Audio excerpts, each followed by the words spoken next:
Can you be a badass salesperson and be a good parent? Don't make your kids suffer because you didn't learn how to delegate. All right, Wayne. Can you be a badass salesperson and be a good parent? Because I've always heard from agents like, you got to have one or the other. You're probably not going to be both. And the risk is worth the reward, or the work is worth the payoff in the end, because you're going to give the kids your life you've always wanted them to have, but you just may not be there for them. There's nothing worse than spending 20 years saying, I'm doing this for you, I'm doing this for you, I'm doing this for you, I'm doing this for you, that's why I missed your game, I'm doing this for you, that's why I missed date night, I'm doing this for you. And then 20 years later, you get to the top of the mountain and you look back and there ain't nobody there. Right. Everybody said you were doing it for left you. Mhm. Right. So here's the thing. What breaks my heart is when we hear people tell us, I'd love to build a bigger business, but I've decided to be a good dad. I'd love to build a bigger business, but I've decided to be a good mom. As if it has to be one or the other. Now I get it's not easy. Most people do make the choice to choose one or the other. Yet I think it'd be great for us to break down how to actually have both, because it is possible. And you and I are on a freaking mission to make that reality for most people. For sure. So when we look at this, let me share this interesting thing that you and I went through at an event we did a while back, where we went through Broker Boardroom. But we talked about this. We want to help other people experience, and ourselves, right? Freedom, fulfillment, impact. And it's tough because here's where most of us are, right? We're in the messy middle. We're taking care of kids. We're taking care of parents. Our schedule is nuts, right? We're trying to take care of our energy and our health, right? We're being pulled at all sides, right? All this stuff is going on, and we're still needing to make money. So most people end up giving up in one area or another, right? They end up just throwing the talent, right? Right? Whether it's their parents, whether it's their kids, their health, their learning, their relationships, their long-term planning, their productivity, like they give up on something. And there's all these things in our life, right? We got our business, our friends, our spiritual, like there's all these areas we're trying to take care of. No wonder it's a little tough. And most people end up putting down one of these areas. They put down friendships and never pick it back up. They put down their health and they never pick it back up. They put down financial planning and never pick it back up. Right? Like, I mean, how many times have you seen that happen in somebody's life? Dude, I'm living it, to be honest with you. But yeah. Yeah, it's tough. It's tough. And I get we have to counterbalance and things like that, but it is. And here's the thing. We've heard all these things, right? I got to make hay while the sun shines. The problem is the sun's always shining, right? Right? No job's above mine, right? I should be doing everything in my business. If I want it done right, I have to do it, right? All these things, they're just not true. And so we look at all those things, and what we have to consider is like, what is our programming around leverage? And leverage isn't just people. Leverage is systems, leverage is auto pay, leverage is auto ship your groceries, all those kinds of things. So as we go through this, Brad, what stands out to you first and foremost when we look at this stuff? Well, what stands out to me is either people want it all or they only want part of it, but they still want it all, right? So like they want to do part of it, but get it all. So, I mean, I'm a huge advocate of leverage. I mean, literally everything I do is leverage. And so people don't want to use leverage, I feel like. So that's what's standing out to me is people like, I don't want to use somebody to run my kids somewhere. I need to do that. Or I don't want somebody to write my addendums because I need to do that. So you can be a good producer and a good parent if you have leverage. You can't be good at both all the time. Yeah. So, and here's the thing I think that I want to stress: earn money, keep it, and then use it. Like in the beginning, all you have is time and effort. Then as you progress, now all of a sudden I've got some money. Some of these people, they asked one of my clients, why are you acting broke? They had money and they weren't using their money to gain them more time so they could make more money. It was almost like they were stuck in phase one. And for most of us, like, hey, now I'm making some money. How can I use that to gain time to do everything else I need to be doing? So here's a couple of things to look at. And you and I talk about this a lot, but figure out for you to be a good mom and a good business owner, what are all the things you need to do? Put those down, and then let's figure out what we need to get rid of and what you need to be doing. Hey, I never want to miss a kid's game. Cool. That means you need to be done work at 5 o'clock every single day. How do we make that happen? So here, I'll give you a couple tools. So the first tool is this. This is the leverage ladder. I mean, you and I preach about this all the time, but I love taking every task you have and running it through this leverage ladder. So here's the first thing. Every task that comes in your life. So let's say, right, you were talking about mowing your lawn the other day, right? You like it, but maybe it's not the best use of your time. So first off, like mowing your lawn, you can't eliminate it. Right? It's got to get done, right? You can't have 3-foot grass at some point. You're going to get kicked out of the neighborhood, right? So you can't eliminate it. I can't automate it, right? Which means like I can't just like press a button and it's going to happen, but I can automate / delegate it. I can give it to this amazing man who comes over every other week and cuts the grass, right? So everything you do, I want you to run through this filter. Can I eliminate it?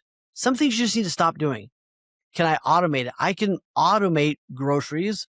I can automate paper showing up at the office. There's a lot of things that I can automate, right? Now, if I can't eliminate it, I can't automate it. Can I delegate it? And what are the things that I can delegate? Then if I can't delegate it, then it comes to me and I've got to get better and better at doing it. But I love running that. This is one of my favorite filters to run, to at least do with people on some things. Yeah.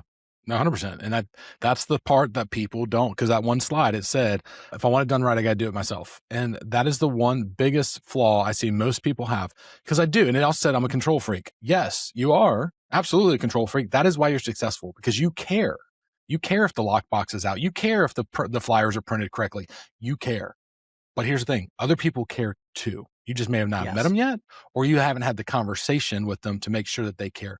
But there's a lot of people that care probably more than you do. So quit using that excuse that it won't be done right if you don't do it. Because let me tell you something. Your consumer's not going to know if 95% is less than 100% when you're doing something. Like 95% oftentimes is fine.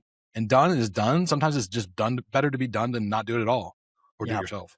And here's the thing that you and I teach people a lot. Do you know how to delegate? Has anyone ever taught you how to delegate? And one of the things you and I do, and if somebody wants this, we'll send it to them, but we have a delegation process that is one page and teaches you how to delegate.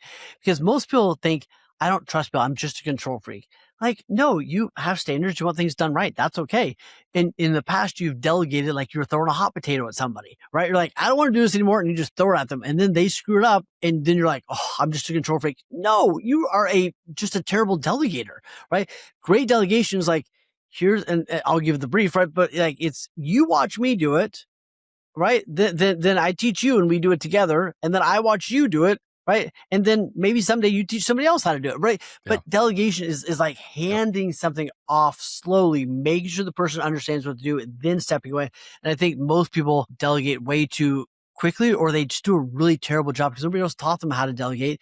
And then they go, I just don't trust people. It's like, no, you just it's like telling somebody to go make your favorite coffee without giving them the recipe or the step-by-step instruction to do it. And then they mess up and go, what?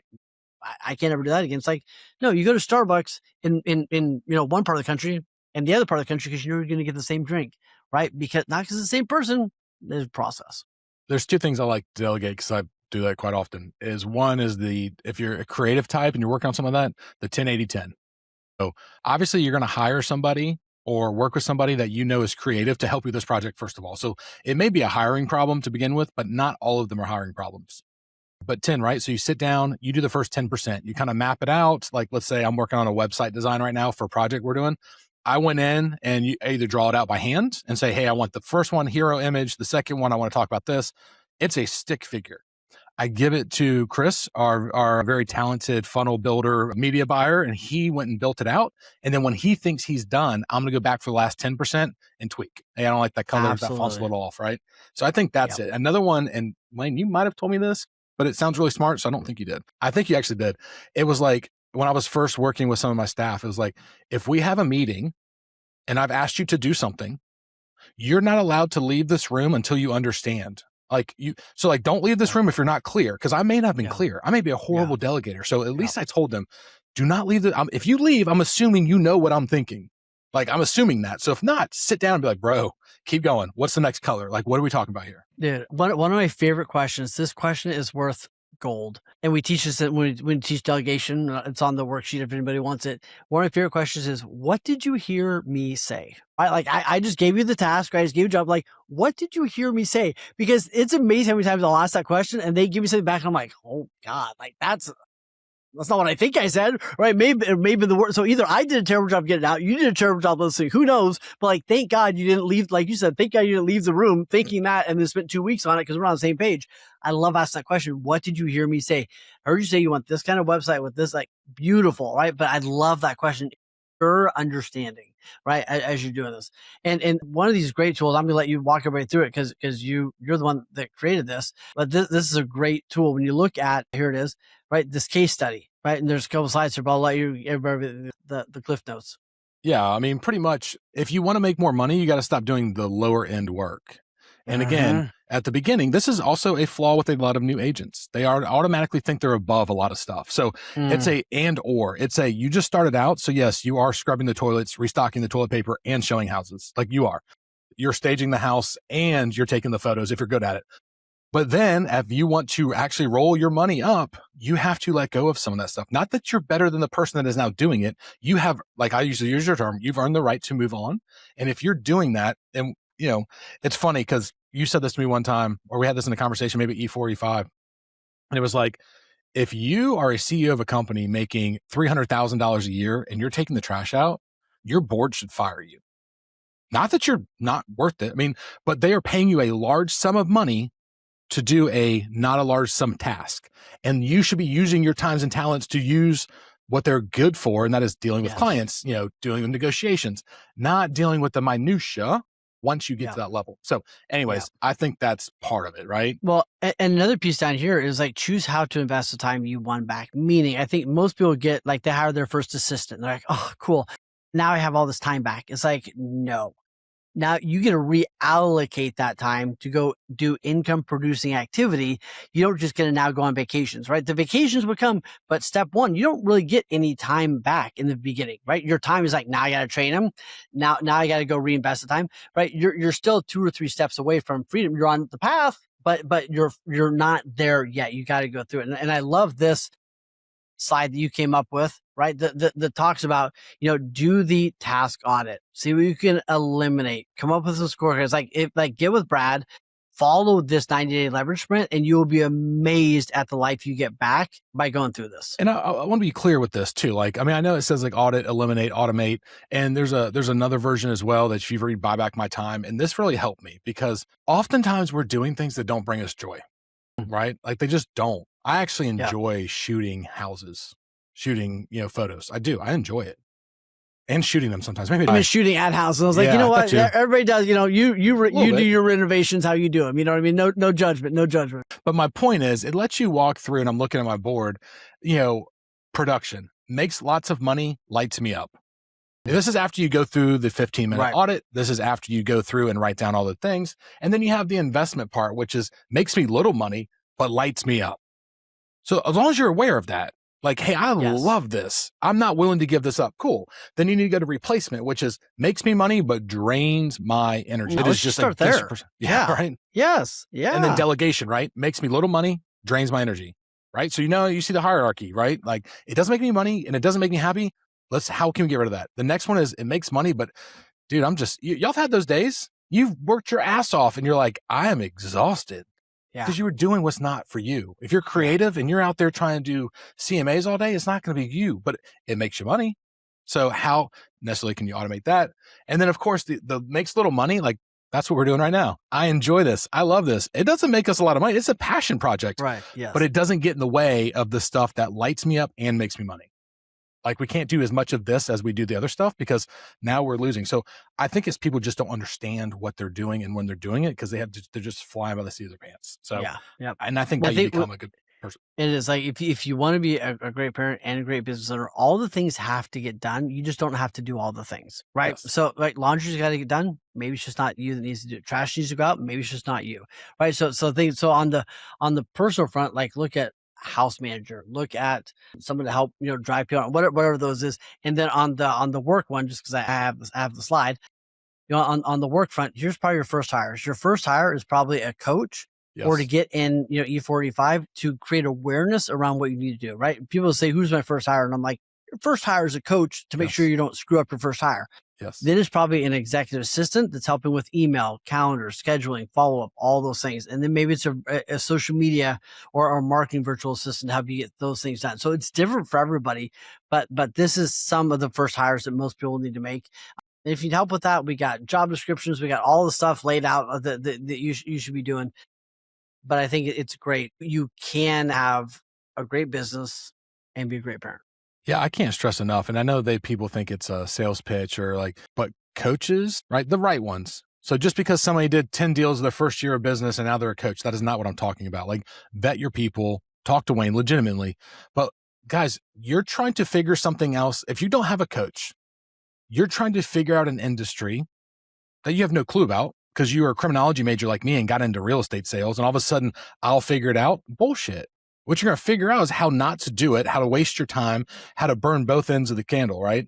So hire the coach, because if nothing else, it may cost you money, but it's going to save you 10x if you listen. Well, and so much of coaching now is not just talking, it's doing with. You know what I mean? It's like, hey, here's the AI, here's the audit tool. Okay, let's go do it. Hey, here's the tool for this. Hey, let's implement this. It's mirroring in, talking and bringing the tools. Because reality is, it's tough to build all these tools, the AI tools, everything else. Like, we're bringing those in, which makes a big difference. But yeah, doing it on your own is the dumbest, hardest way. And I hate to use sports analogies, but and you hear them all the time, but think about that. Even Aaron Judge and the guys that just knock home runs every single time, they have a coach, because it legitimately makes sense. The coach can see from the side what Aaron can't see when the ball's coming at him. The guy can't hit the ball like Aaron. He can't. Wayne can't hit a ball at all. It's weird. But are you left-handed, right-handed? I can't throw, catch, nothing. They still have a coach, because you have to have somebody on the outside looking at what you're doing and saying, hey, have you thought about? And especially good if you have somebody that you respect and you're like, I have not thought about that. But they know what you're trying to achieve, and they can help you circumvent a lot of that heartache. Because if not, you have to do it all yourself. And guys, it's twice as long, 5 times as long to do that. So that is the one thing about being a good parent and being a good agent, right? Have somebody, a coach, not a beat ass broker, not some flunky in your office that thinks they know what they're doing and they're only doing 6 deals.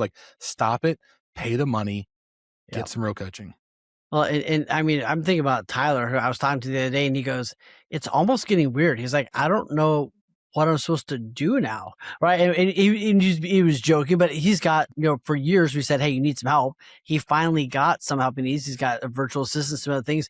And he's like, man, things are happening. They listen to my calls and then do the things that we said, all these things are happening. He goes, my phone isn't blowing up anymore because now I've built delegation, I've built SOPs, I've built processes, and now he gets to, not miss games, and he gets to experience all things doing it. It took a process, but it took other people seeing his gaps and helping him fill those that actually got it home. So it doesn't have to be brutal. It can be beautiful, but the hardest way to do it is try to figure out all on your own.